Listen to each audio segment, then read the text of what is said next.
श्री स्वामी समर्थ. नमस्कार. पुन्हा एकदा तुमच्या सर्वांचे आपल्या चॅनलमध्ये खूप खूप स्वागत आहे.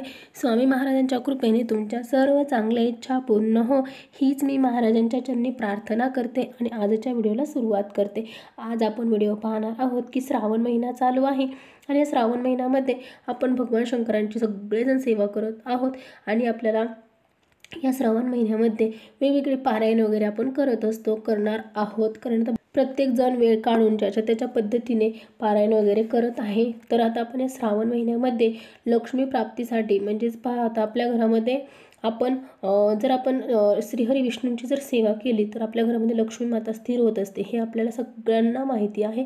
त्यामुळे या श्रावण महिन्यामध्ये, अशा पवित्र महिन्यामध्ये आपण सत्यनारायण कसे करायचे, म्हणजे पहा, सत्यनारायणाची पूजा दर पौर्णिमेला आपण सत्यनारायणची पूजा करत असतो. ती फक्त आपण महिन्यातून एकदा, म्हणजे पहा, सत्यनारायण आपण दर पौर्णिमेलाच करतो.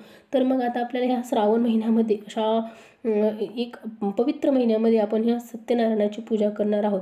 तर ही जी आपण सत्यनारायणाची पूजा आहे, तर ही आपण 5 दिवसांची करू शकतो, 7 दिवसांची करू शकतो, 11 दिवसांची करू शकतो, 21 दिवसांची आणि 51 दिवसांची, अशी आपण आपल्या सोयीनुसार आपल्याला जशी करायची आहे तशी आपण करू शकतो की आपल्याला किती दिवसांचं सत्यनारायण आपल्याला करायचं आहे.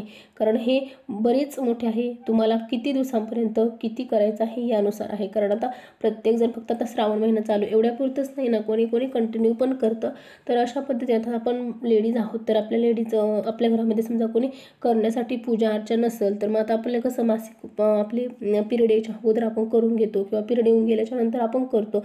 ज्यांचा पिरियड येऊन गेलेला आहे तर ते 21 दिवसांसाठी पारायण करू शकतो. हे श्रावण महिन्यामध्ये सत्यनारायणाचे पूजन केल्याने आता आपल्याला सगळ्यांना माहिती आहे की आपण भगवान श्री हरी विष्णूंची जर सेवा केली तर आपल्यावरती लक्ष्मी मातेची आपल्यावरती कृपा होते. आणि मग जर आपण भगवान श्री हरी विष्णूंची केली तर विष्णूंची आपल्यावरती कृपा होणारच आहे आणि त्याच निमित्ताने आपले लक्ष्मी मातेची पण आपल्यावरती कृपा होणार आहे.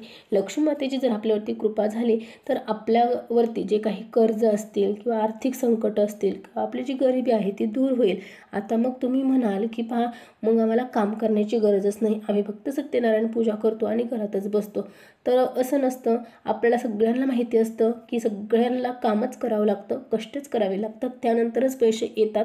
पण जे आपण काम करून कष्ट करून जे आपल्या घरामध्ये आपण पैसे आणतो तर ते योग्य ठिकाणी खर्च होणे आणि त्याची बचत होणे हेही तेवढेच गरजेचे असते. बऱ्याच वेळेला आपण भरपूर पैसा कमवतो पण तो अनाठायी खर्च होतो, म्हणजे गरज नसताना, जिथे गरज नाही तिथे खर्च होतो. किंवा आर्थिक संकटे म्हणजे पहा, अचानकच मोठा खड्डा येतो की आपल्याला ते जे आपले जे पैसे आहेत कमवले ते बरेचसे त्याच्यामध्ये खर्च होऊन जातात. किंवा प्रत्येकाचं आजारपण असतं किंवा अशा बऱ्याचशा गोष्टी असतात पहा की त्या अचानकच होत असतात. तर ह्या अशा ज्या गोष्टी होत असतात तर त्या होणार नाहीत. आपण जर सत्यनारायणाची पूजा केली तर लक्ष्मी माता आपल्यावरती कृपा होईल आणि लक्ष्मी माता आपल्या घरामध्ये स्थिर होईल. कष्ट तर प्रत्येकाला करावेच लागतात. आता मी बऱ्याचशा वेळेला तुम्हाला सांगितलेलं आहे, हे या आपल्या घरामध्ये जर पितृदोष असेल तर किंवा ग्रहदोष असेल तर म्हणजे अशा बऱ्याचशा गोष्टींसाठी मी तुम्हाला उपाय सांगत असते. आपण बरेचसे आपल्या फॅमिलीमधले बरेचसे जण आपण हे सेवा करत असतो. तर आज आपण पाहूयात की सत्यनारायणाची पूजा कशी करायची. आता हे जे सत्यनारायणाचं पुस्तक आहे पहा, आता हे आपल्याला धार्मिक कुठल्याही दुकानामध्ये किंवा पूजा साहित्याच्या दुकानामध्ये, नाहीतर आपल्या स्वामींच्या केंद्राच्या तिथे पहा एका स्टॉलमध्ये आपल्याला हे पुस्तक सगळं भेटतं. त्यामध्ये तुम्हाला थंबनेलमध्ये दाखवलेलं आहे, एक सत्यनारायणाचा फोटो लागतो आपल्याला समोर ठेवण्यासाठी. मग तुम्ही लहान छोटा मोठा म्हणजे कसाही घेऊ शकता, तुम्हाला जो घ्यायचा आहे त्या पद्धतीने. पण एक सत्यनारायणाची पोथी लागणार आहे. पूजाच्या मांडणीसाठी तुम्हाला सगळं त्यामध्ये सांगितलं जाईल, तरी तुम्हाला थोडक्यात सांगते. आपल्याला 1.25 पावशेर पहा आपल्याला तांदूळ लागणार आहेत. हे खाली ठेवण्यासाठी कलशाचे आपल्याला थोडेसे गहू लागणार आहेत आणि आपल्याला तांब्यामध्ये ठेवण्यासाठी तांदूळ लागणार आहेत. जी तांब्या आपण आहे तो स्टीलचा, तांब्याचा कुठलाही आपण घेऊ शकतो, जो आपल्याकडे अवेलेबल आहे तो आपण घेऊ शकतो. तांब्यामध्ये आपल्याला पाणी घ्यायचं आहे, हळद कुंकू अक्षता व्हायच्या आहेत आणि त्यानंतर आपल्याला 5 आंब्याची पानं ठेवायची आहेत आणि नंतर आपल्याला ताम्हण ठेवायचं आहे. ताम्हणामध्ये आपल्याला बाळकृष्णांची मूर्ती घ्यायची आहे. सगळ्यांना माहिती आहे बाळकृष्ण म्हणजे श्रीहरी विष्णू, म्हणून पण आपण त्यांची पूजा करत असतो. त्यामुळे बाळकृष्णाची मूर्ती घ्यायची आहे आणि समोर आपल्याला जोडीचे 2-2 असे 3 पानं घ्यायचे आहेत. म्हणजे जोडीचे असे 3 ठिकाणी आपल्याला पानं ठेवायचे आहेत. पहिल्या 2 पानाच्या जोडीवरती आपल्याला गणपती म्हणून एक सुपारी ठेवायची आहे. नंतर आपल्याला एक सुपारी ठेवायची आहे. दुसऱ्या 2 पानांवरती ती कुलदेवतेची म्हणून आपल्याला ठेवायची आहे. त्यानंतर तिसरी ठेवायची आहे ती वरुण देवतेची म्हणून आपल्याला ठेवायची आहे. अशा पद्धतीने आपल्याला साधी सोपी पूजा मांडणी करून घ्यायची आहे. आणि आपल्याला बाळकृष्णाचं सत्यनारायण करणार आहोत, त्यामुळे बाळकृष्णाच्या मूर्तीसाठी आपल्याला थोडासा रवा बनवायचा आहे, म्हणजे शिरा बनवायचा आहे. तो 1/2 वाटी किंवा आपला 1/2 चमचा जशा पद्धतीने तुम्ही बनवता तसं थोडासाच 1 वाटीभर करायचा आहे. आणि तो फक्त आपल्या घरातील व्यक्तीनेच खायचा आहे, त्यामुळे थोडासाच करायचा आहे. आणि हे जे आपण गणपती बाप्पा, वरुण देवता, कुलदेवता ठेवले त्यांच्यासाठी आपल्याला खडीसाखरेची वाटी ठेवायची आहे. हे सगळं सत्यनारायणाच्या पुस्तकामध्ये सांगितलेलं आहे, त्या पद्धतीनेच आपल्याला करायचं आहे. आणि जेव्हा केव्हा तुम्ही ही सुरुवात करणार आहात, समजा तुम्ही 1 दिवसाचं सुद्धा करू शकता, 3 दिवसाचंही करू शकता. मी तुम्हाला सांगितले कमीत कमी तुम्ही 5 सत्यनारायण तर या श्रावण महिन्यामध्ये करा. तर तुम्ही काय करायचं आहे, जर तुम्हाला 5 दिवसाचं करायचं आहे तर ती 5ही दिवस पूजा आहे तशीच ठेवायची आहे. फक्त आपल्याला फुलं वगैरे, नवीन फुलं आपल्याला देवांना वगैरे फुलं अर्पण करायचे आहेत. रोज शिरा करायचा आहे. अशा पद्धतीने आपल्याला रोज नैवेद्य आणि फुलं वगैरे, अगरबत्ती, धूप, दीप आपल्याला हे नवीन करायचं आहे. पूजा मांडलेली आहे तिथेच ठेवायची, त्यामुळे आपल्याला ती व्यवस्थित जागेवरती पूजा मांडायची आहे. मांडताना 1 दिवसाची तर आपण पौर्णिमेला करतो, कोणी कोणी पौर्णिमेची पूजासुद्धा 3 दिवस 5 दिवस असं करत असतं. पण आता आपण 1 दिवसांची करतो किंवा कधी कधी करतो, आपल्याला पण जर वाटलं तर 3 दिवसाची 5 दिवसाची तर आपण करत असतो. अशा पद्धतीने पूजा मांडणी करून घ्यायची आहे. त्यानंतर हे सगळे गणपतीची, कुलदेवतेची, वरुण देवतेची, बाळकृष्णाची सगळ्यांची पूजा करून घ्यायची आहे, नैवेद्य दाखवून घ्यायचे आहेत. आणि मग आपल्याला पूजेची मांडणी झाल्याच्या नंतर आपल्याला कहाणी वाचायची आहे. तर त्यामध्ये 5 अध्याय आहेत, म्हणजे या पोथीमध्ये 5 अध्याय आहेत. ते 5 अध्याय वाचण्यासाठी आपल्याला अर्धा तासात आपले 5 अध्याय वाचून होतात. आणि मग आपण आरती करायची आहे. त्यामध्ये सत्यनारायणाची आरती देखील आहे.